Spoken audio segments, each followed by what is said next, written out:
Yeah, what's up, everybody? RC Talks All Things Basketball is back with a brand new video, guys. So, I hope everybody's doing good out there. We have another team segment video, another NBA team overview. Today, we are going to talk about the Phoenix Suns. Oh, yes, the big kahuna. Let's talk about it. So the Phoenix Suns finished last season 45-37. Yes, they made the playoffs. Moderate successful season record, 45-37.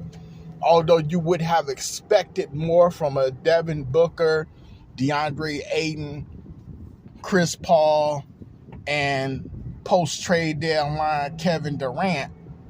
You would have thought that they would have went further. Now, of course, Kevin Durant battled some injuries, and he missed, a good portion of the season for the Phoenix Suns after the trade. They underperformed slightly to be 45-37, in my opinion. But after getting Kevin Durant, championship aspirations were spread everywhere collectively, and they fell short in the semifinals round to eventual NBA champion, the Denver Nuggets. So, long off season, right? Where will Phoenix go next? You got to do something. Your star guard, Devin Booker, hasn't been able to crack through except for one time. And in that NBA Finals, Giannis took things over. So what do you do? Well, let's talk about it right here on RC Talks, All Things Basketball. So I think the Phoenix Suns, they have had a wonderful offseason. They would go out and they would acquire Bradley Beal. Bradley Beal is an all-star, a superstar, just a player that takes you up a notch if you put him on the right team. And I'm just so glad that him and his agent decided it was time to get out of Washington. Happy for him. Clap, clap, bravo. Good thing. And to go to Phoenix, right? For Bradley to go to Phoenix, I think that not only is it fresh beginnings, but to play with players who could be so dominant like D-Book and KD, this is going to be a first-time thing for Bradley Beal in terms of having all this star power around him. Now, it's going to be the big three, make no mistake about it. And we're wondering, well, what else will they have? Because we don't know if DeAndre Ayton is coming or going. Literally, figuratively. Even if he stays, we don't know if he's coming or going. You don't know what you're going to get from DeAndre Ayton. Are they going to try to win this championship with him on the roster? That's something that we'll have to see. Or are they willing to trade DeAndre Ayton, hoping to get back some depth, collect some depth in return, maybe get another solid big, because they definitely going to need a big guy no matter what they do. So I like to say this. The Phoenix Suns, this team as is currently constituted, because they did make some nice acquisitions in the free agent market, and we're going to get to that shortly. But I like to say this. I think this team is made for a championship. The window, how long it remains open, it remains to be seen. But I'll say this.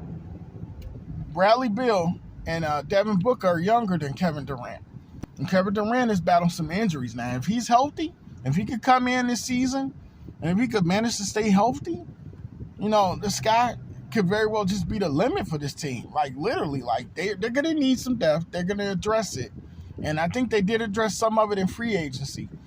But if KD can just come in healthy, because at 35, I just wonder, can he stay, healthy? Because I think, the same thing could be said also. Some could make a case for Bradley Beal remaining healthy, as he's been nicked up and battled injury. So they can go far. They can have a very promising season. And I see a championship, but I don't see it next season. But I do see a championship for this Phoenix Suns team.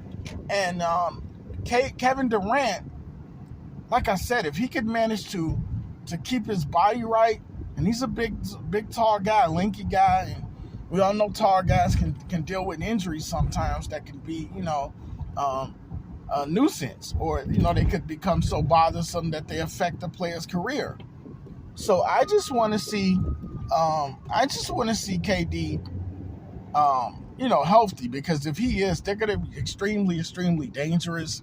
But there's many question marks with this team that I think will stop them from getting a championship in their first go around together. Like, also situational wise, lineup wise, who's going to play point guard?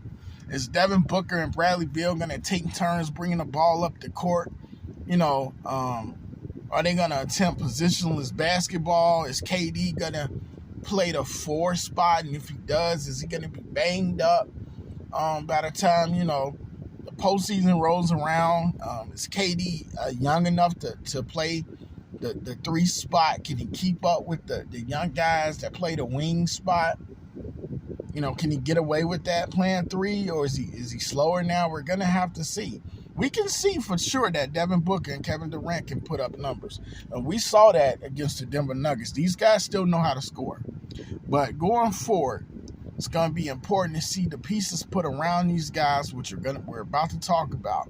We're going to have to see, these guys remaining healthy.